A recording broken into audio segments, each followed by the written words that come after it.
दाख्लैथ' बुंदोंमोन आरो रुजुग्रायाबो जों मावदों होननानै मोननो थांगासिनो दं 678आ थोद नोंसिना जाद्रायालै सार बिराद अननाय जाबाय जोंना दिफेन साराबो होनदोंमोन दाख्लैथ' जोंनि प्रमद साराथ' देख होनदोंमोन ना मिडियाखौ गिनानै होनदों बियो नै पजिसाव नोंसोर खांग्रांखागोन अननायलै सारमोननि खामानि मावनाया न'खर साख्रिबो गैया महायथ' होनो हानाय एक्स एन डि बिफोरनो साबेसे साख्रि होखो नोंसोरो मालाय बेलथिफ्रा बिटिसि एकर्ड खालामनानै बिसोर साफा सानैबाबो साख्रि होनो हादों ओरैनो जिरायनो थानाय नङालै सार जोङो एकदम लामायाव जथिखागोन होनो हायाबा आरो मिडियायाव दांखारखा खुलुमबाय बयखौबो दिनै बिटिआर गोजोन जोबथा सानखौ दुलाराय बर' फरायसा आफादा गाजा गोमजायै फालिनायखौ बे समावहाय नुनो मोननाय जादों नाथाय बेराफारसेथिं दुखुनांथाव मोनसे खौरां आखायाव हाथियार लानानै बर' हारिनि थाखाय सरकारजों दावहा नांबोनाय बारग' एनडिबि सोद्रोमा बिथांमोना सरकारनिफ्राय जाबायदि अनसुंथाइ मोननांगौमोन 4 लाख करि बैफोर अनसुंथाइखौ 600निख्रुइबो गोबांसिन बारग' एनडिबि सोद्रोमा बिथांमोनानो दासिमहालागै मोननो हायाखै बे जोबोद दुखुनांथावना नङा होमबा रायजोफोर बिटिआर गोजोन जोबथा जानाया 5 बोसोर जालायलांबाय दिनै 5 बोसोर जासेयावबो बिथांमोननो सरकारा मानो दासिमबो बैफोर अनसुंथाइफोरखौ मानो राननानै होनो हायाखै मानो होआखै जाहोना मा दा बेफोरखौ लानानैनो बारग' एनडिबि दुरिराफा बिथाङा सरकारनिफ्राय जाबायदि अनसुंथाइ मोननांगौमोन बैफोर अनसुंथाइखौ मोनैनि थाखाय दिनै सरकारनियाव खुद्रिसारदों बारग' एनडिबि दुरिराफा बिथाङा सरकारनिफ्राय अनसुंथाइ मोनैखौ लानानै बिथाङा मा दुखु फोरमायदों बिथाङा सरकारनियाव मा खुद्रिसारदों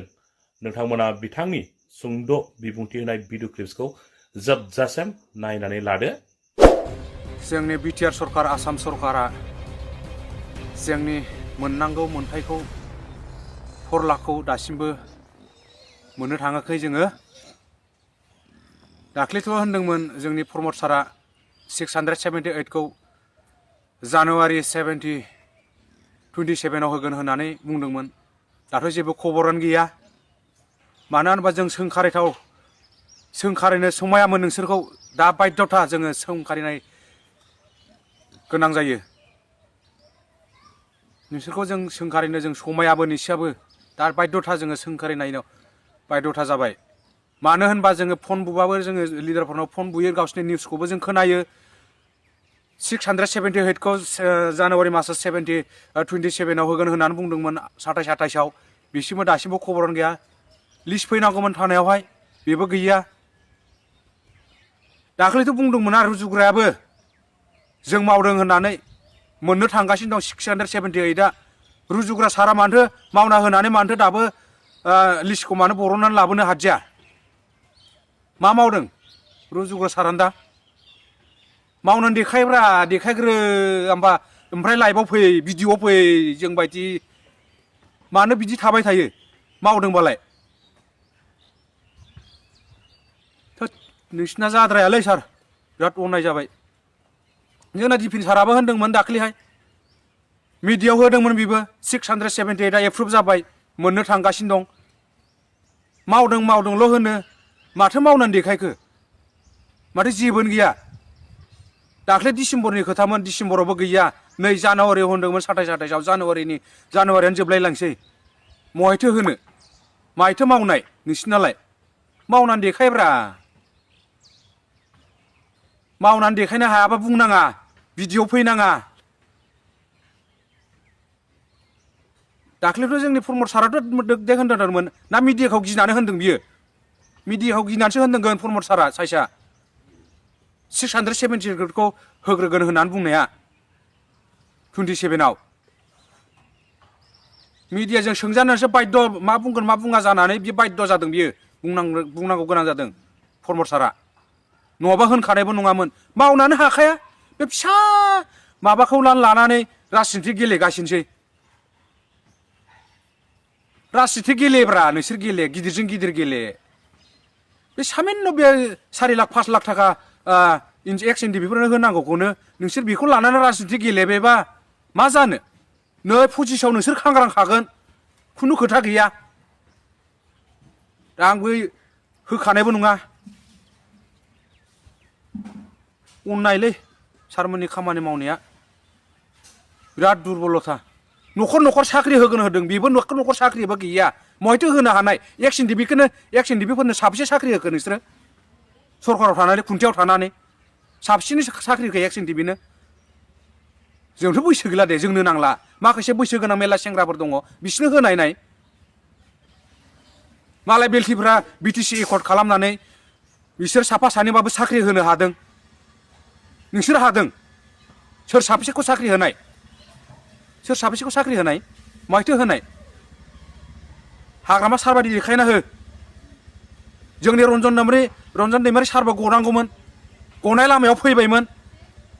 दाख्लैबोथ' जोंनि प्रमद सारा बुंदोंमोन ना बेखौहाय रन्जन नाब्ला साराबो गनोसै दिपेन साराबो गनोसै होननानै बुंदोंमोन बोरैथो नोंसिनि खुन्थायाव थानानै मावनानै रन्जन नाब्ला सारमोनखौ बख'नांगौआ सासे सिखुन्द्रि मानसिखौ बिदि जेलाव दोनबाय थानानै जायो जोंबो नायोब्रा नोंसिनि निउस होनायखौ बुंजाथावथाव जायो जों सोंखारिनो हायामोन नोंसोरखौ समाया जोङो सोंखारिनो नोंसोरखौ दा बायद'थाव जों बुंनांगौ गोनां जायो मानो जेलाव सेन्ट्रेल जेलाव गिलुबाल' दङ नोङो रन्जन सारमाथ' खमसे खम बख'ना गनोसै खयबार डेट फावसायखो नोंसिनि रन्जन सारखौ बख'नो ओरैनो जिरायनो थानाय नङालै सार जोंबो जोङो एकदम लामायाव जथेखागोन मानिनाय नङा आङो बुंहरखाजोब्बायाबो आङो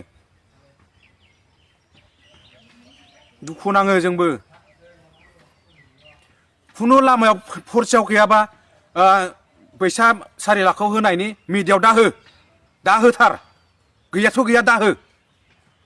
होनो हायाबा मानो रायखाङो 678खौ मोननो थांगासिनो दं होसिगोन बावैसो होनो हायाबा मानो रायखाङो मिडियाफ्राव मानो बुङो जोंबो आफस'स खालामनानै थायोना एसे दुखु मोननाय फैयोलै सारमोन बिदि नङा